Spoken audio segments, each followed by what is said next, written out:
اسلام قبول کرنے سے کئی سال پہلے حضرت عمر بن خطاب رضی اللہ تعالیٰ عنہ ایک دفعہ تجارتی قافلے کے ساتھ مال لے کر مکہ سے شام گئے۔ قافلے میں قریش کے کئی اور بڑے سردار بھی شامل تھے۔ یہ قافلہ شام کے سب سے بڑے شہر دمشق گیا اور وہاں اپنا مال بیچ کر مکہ واپس روانہ ہوا۔ تھوڑا سا فاصلہ طے کرنے پر حضرت عمر کو یاد آیا کہ ان کی ایک رشتہ دار خاتون نے انہیں کچھ سونا دیا تھا کہ اسے بیچ کر اس کے لیے کچھ کپڑے وغیرہ لیتے آئیں۔ انہوں نے اپنے قافلے کے ساتھیوں سے کہا کہ فلاں عورت کا کام کرنے واپس دمشق جا رہا ہوں، کوشش کروں گا کہ یہ کام کر کے جلدی واپس آ جاؤں۔ حضرت عمر دمشق واپس گئے تو بازار بند ہو چکے تھے۔ مجبوراً وہ ایک مسافر خانے میں ٹھہرے اور سو گئے۔ تھوڑی دیر کے بعد اللہ کا ایک بندہ مسافر خانے میں آیا۔ اس نے حضرت عمر کو جگایا اور اپنے ساتھ اپنے گھر لے آیا۔ یہ بات واضح نہیں تھی کہ وہ شخص حضرت عمر کو پہلے سے جانتا تھا یا ان کے والد خطاب سے ان کی واقفیت تھی۔ انہوں نے حضرت عمر کی بڑی خاطر و مدارت کی۔ کھانا کھا کر تو وہ سو گئے اور ان کا میزبان رات بھر عبادت کرتا رہا۔ صبح کو حضرت عمر بیدار ہوئے تو ان کے میزبان نے کہا کہ اکیلے بازار مت جانا، بازار میں لٹیرے اکثر مسافروں کو لوٹتے رہتے ہیں، میرے ساتھ چلنا۔ یہ کہہ کر وہ سو گیا کیونکہ رات بھر جاگ رہا تھا۔ حضرت عمر نے اسے جگانا مناسب نہیں سمجھا اور اکیلے ہی بازار چلے گئے۔ ابھی بازار کھلا بھی نہیں تھا، وہ بازار کھلنے کا انتظار کرنے لگے۔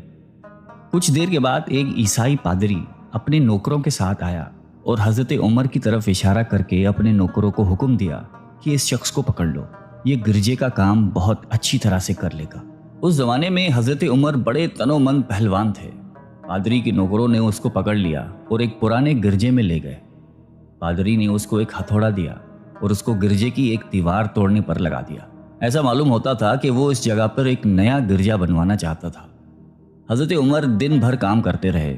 کہیں شام کو جا کر چھٹی ملی، وہ تھکے ہارے واپس مسافر خانے میں آ کر بیٹھ گئے۔ پہلے ہی دن والا نیک آدمی پھر آیا اور اس نے پوچھا کہ آپ کدھر چلے گئے تھے؟ حضرت عمر نے اسے سارا قصہ بتا دیا۔ وہ شخص آج بھی ان کو اپنے گھر لے گیا اور ان کی بڑی خاطر و مدارت کی اور انہیں تاکید کی کہ کل بازار جاتے وقت مجھے ساتھ لے جانا۔ اس کے بعد وہ عبادت میں مشغول ہو گیا اور حضرت عمر سو گئے۔ دوسرے دن حضرت عمر بیدار ہوئے تو اپنے نیک میزبان کو سوتے پایا۔ انہوں نے اب کی بار بھی اس کو جگانا مناسب نہیں سمجھا اور اکیلے ہی بازار چلے گئے۔ اتفاق سے پھر وہی پادری اپنے نوکروں کے ساتھ آیا اور حضرت عمر کو پکڑ کر ساتھ لے گیا۔ ان کو غصہ تو بہت آیا، لیکن کیا کرتے، غیر ملک میں وہ اکیلے تھے اور کوئی ہتھیار بھی پاس نہیں تھا۔ دوسری طرف پادری کے ساتھ 7-8 نوکر تھے اور وہ سب ہتھیار بند تھے۔ پہلے دن کی طرح ہی حضرت عمر ہتھوڑے کے ساتھ گرجے کی دیوار توڑتے رہے۔